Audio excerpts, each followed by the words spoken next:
budeme sa rozprávať o DXingu, tak možno, že by sme mohli vysvetliť, čo to vlastne je. Keby sme, že úplne, že nevieme, prvýkrát to počujeme, vy ste DXeri, čo je to ten DXing, čo to je, keby sme to mali tak vysvetliť niekomu, kto o tom v živote nepočul. A ja ešte sa možno spýtam, že DX dobre hovoríme, alebo DX? DX, DX.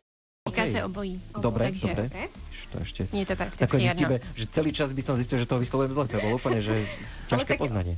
Vidíš, dá sa to aj tak, áno, aj tak. Aha. Dobre, tak DXing alebo DXing, čo to je? Poďme si to vysvetliť.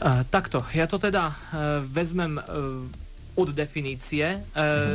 Prichádza to z slovného spojenia distance unknown, kde čiže vlastne vzdialenosť neznáma. Vzdialenosť neznáma, kde vlastne tá neznáma je takzvané to X-ko v tom DX. Takže v tomto takto sú nazývaní práve tí lovcovia vzdialených signálov a sú to ľudia, ktorí ten signál prijímajú väčšinou na FM pásme, na DAB+, alebo prípadne sú aj ľudia, ktorí zaujímajú krátke vlny, ale my sme práve viac zaujatí na to FM pásmo, kde vysielajú bežné rozhlasové stanice, ktorý každý ladí v aute a takisto vlastne ten digitálny rozhlas, ktorý posledných pár rokov tu máme a ktorý sa postupne rozvíja. Teda na Slovensku zatiaľ minimálne, ale v okolitých krajinách smerom viac na západ už je ten rozvoj trošku väčší.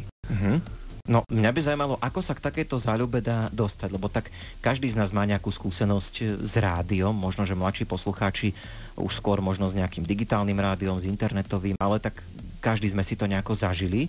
Vy ste sa ako dostali k tomu, že ste takýto DXeri? No, u mě to třeba bylo tak, že jsem rádio už poslouchala jako malá. Já jsem teda původně z Ostravy, ne teda přímo z Královéhradeckého kraje, tam jsme se vlastně dostali až později. A v Ostravě jsem ladila lokální stanice, co tam hrály, ale k DXingu jako takovému jsem se pořádně dostala vlastně až tady s Markem.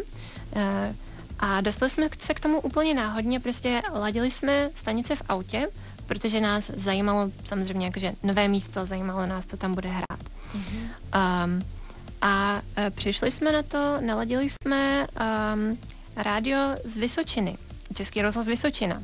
A samozřejmě není tam lokální stanice, je to trošku jako vzdálenější, takže jsme nevěděli pořádně, co to je zač a vlastně tím to všechno začalo. Tím jsme se dostali k tomu na lovu vzdálených signálů, protože jsme si řekli, tady třeba zkusili naladit Ostrakovice.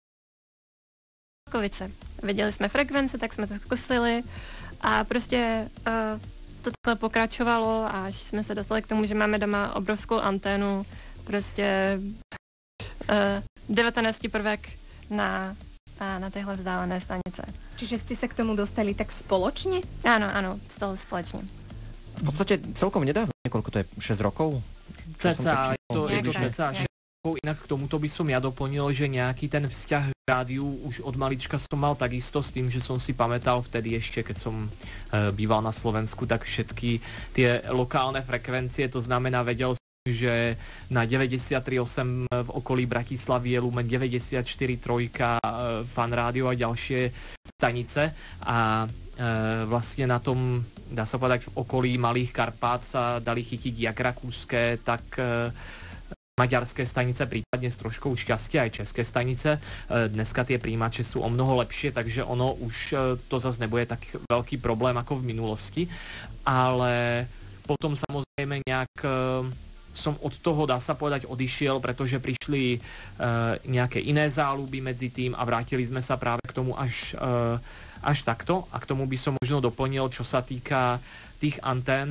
Ono zo začiatku to vyzerá ako veľmi nenáročné hobby, čo sa týka financií a nejakých vecí, ktoré je nutné kúpiť, pretože dá sa začať aj na autorádiu v aute alebo prípadne na nejakom malom prenosnom rádiu, ale potom ten človek proste chce tých signálov chytať viac a viac z väčšej diaľky a ono to začína byť hrozne návykové, pretože ja som toto spomenul už v minulosti v inom rozhovore, že keď náhodou pristane na tú anténu nejaký vzdialený signál, dajme tomu kľudne na stovky kilometrov z nejakej úplne cudzej krajiny, nejaká proste komerčná stanica napríklad kľudne, tak je to rýchly prísun dopamínu. A ono hlavne najzaujímavejšie je asi na tom to, že FM rádio má predsa doma aj v dnešnej dobe každý. Keď už nie je doma, tak aspoň v aute, ale drtivá väčšina ľudí vlastne nevie, čo sú tie autá, alebo respektíve čo sú tie rádia v tých autách schopné v podstate zachytiť, pretože si povedia, že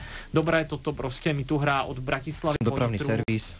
Tak, presne. Ale vlastne absolútne nemajú tucha, že zrazu prídu nejaké skvelé podmienky a začnú hrať stanice na stovky kilometrov ďaleko. Ale ono to chápem, pretože väčšinu ľudí zaujíma práve viac ten program, respektíve obsah, než ten vzdialený signál. Ale určite sú ľudia, ktorí na to narazili, že zrazu počuli nejakú španielskú stanicu v aute na FM-ku, takže...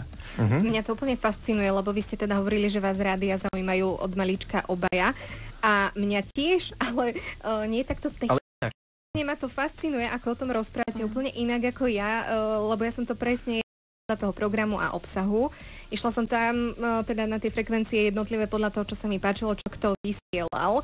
A úplne ma fascinuje, ako o tom z toho technické rozprávate. Povedzte, že či je DXing vaša záľuba alebo aj zamestnanie?